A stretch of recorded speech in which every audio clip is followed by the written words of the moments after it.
La nómina. Tema 4 correspondiente a la asignatura Fomento y Orientación Laboral. En primer lugar, vamos a ver cuál es la estructura de la nómina y cuál es su definición. La nómina es un documento físico. Cuando decimos documento físico, puede ser un documento PDF, es decir, también se puede utilizar medios telemáticos, como un correo electrónico para enviarlo, donde aparecen reflejados y detallados los descuentos que se aplican al salario o cuánto va a cobrar finalmente un empleado, ¿vale?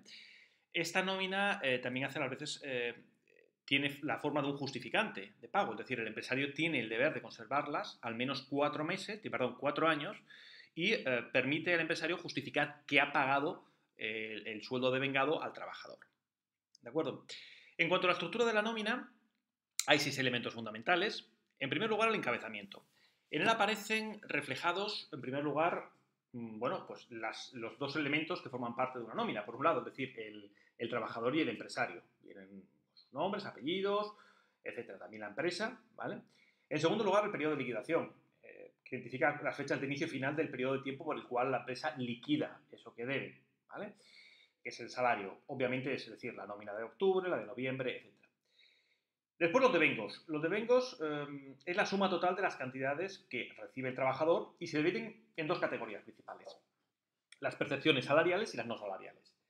Las salariales, bueno, las salariales están formadas por las retribuciones que recibe el trabajador, por el trabajo que ha realizado, por sus servicios, y están relacionadas directamente con el trabajo, ¿vale? Estas percepciones cotizan íntegramente a la seguridad social y están compuestas básicamente por el salario base más los complementos salariales. Por otro lado, tenemos los que son las percepciones no salariales, que son cuantías que recibe el trabajador por los trabajos que ha realizado, no tanto por el trabajo que ha realizado, sino por los gastos que están asociados a ese trabajo, ¿vale? Ahí estaría, por ejemplo, una indemnización por despido estaría incluido dentro de lo que esto se llama percepciones no salariales. También los pagos de dietas, los productos de transporte o las prendas de trabajo. Otro elemento de la estructura de la nómina es el salario bruto, que es la suma del salario base más los complementos salariales, los extrasalariales y también las pagas extraordinarias, ¿vale? Que son 2 anuales normalmente. Después tendríamos lo que son las deducciones. Son los descuentos que se aplican al salario bruto, tales como las retenciones de IRPF, anticipos, embargos, etc. Y por último, las bases de cotización, tanto a la seguridad social como al IRPF. Son cantidades obtenidas, bueno, en base al sueldo del trabajador y son con las cuales se calculan las deducciones y la cuantía de las prestaciones, por ejemplo, en caso de contingencia, jubilación, incapacidad, etc. Veremos ahora más en profundidad un poco más adelante en este tema, que consiste cada una de ellas. A continuación veremos lo que son las bases de cotización. Las bases de cotización son 3 fórmulas muy sencillas, están resumidas, muy resumidas, y son muy habituales en los exámenes, ¿vale? El tipo 3, la verdad, que suelen caer con bastante frecuencia. En primer lugar, base de cotización por contingencias comunes. Es la suma de la totalidad de las percepciones, tanto las salariales como las no salariales, ¿vale? Que cotizan a la seguridad social y la prorrata de las pagas extras. Imagínate que tienen 2 pagas extras, que son 2 de 1.200 euros, ¿vale? Dan 2.400 euros, por lo tanto, se tiene que prorratear, es decir, habría que sumar 200 euros a la nómina de cada mes, de esa base de cotización.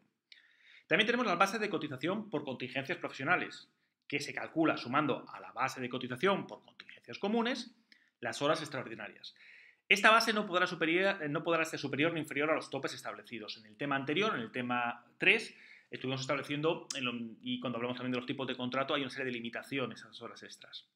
Y por último, la base de cotización adicional por horas extras. Aquí es la cantidad que constituye esta base de cotización, es precisamente el importe cobrado por este concepto, es decir, por el concepto de las horas extras. A ver, aquí está lo que es la tabla resumida y actualizada, ¿vale? De los diferentes grupos y cuáles son los grupos de cotización, sus bases mínimas y sus bases máximas. Vemos, por ejemplo, vamos a poner un ejemplo, un licenciado o un grado universitario, ¿vale?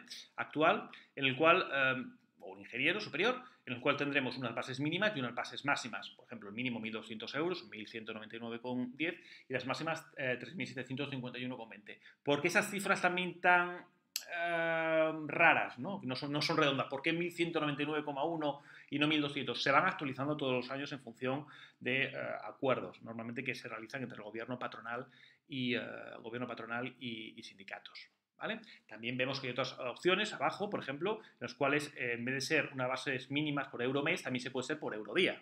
En el caso de los peones, de 28,62 a 125,04.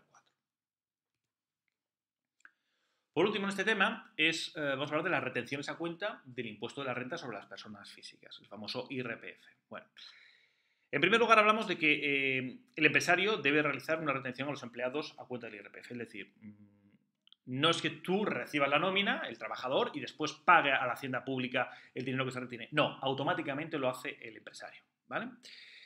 Esta cuota retenida es ingresada en Hacienda como anticipo del trabajador en concepto de IRPF. Muy importante. Imaginaros que estamos en junio del año 2019, todo el mundo hace la declaración de la renta o el famoso borrador de la declaración de la renta y todo el mundo está muy contento pensando que le va a pagar Hacienda por lo que ha adelantado. No, no. Lo que está haciendo Hacienda en el fondo es devolverte el dinero que te ha cobrado de más de lo que te cobró el año pasado, en el año 2018. Tú haces la declaración de la renta en junio de 2019 y es con respecto a lo que has pagado a lo largo del año 2018 con lo que se realiza esa devolución.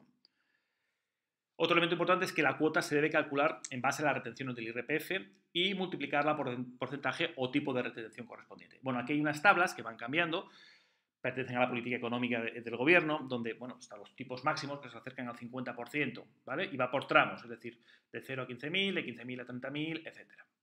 Y por último, la base de retención del IRPF, que está formada por la suma de la totalidad de percepciones salariales más las percepciones no salariales que tributen por parte del impuesto de la renta sobre las personas físicas.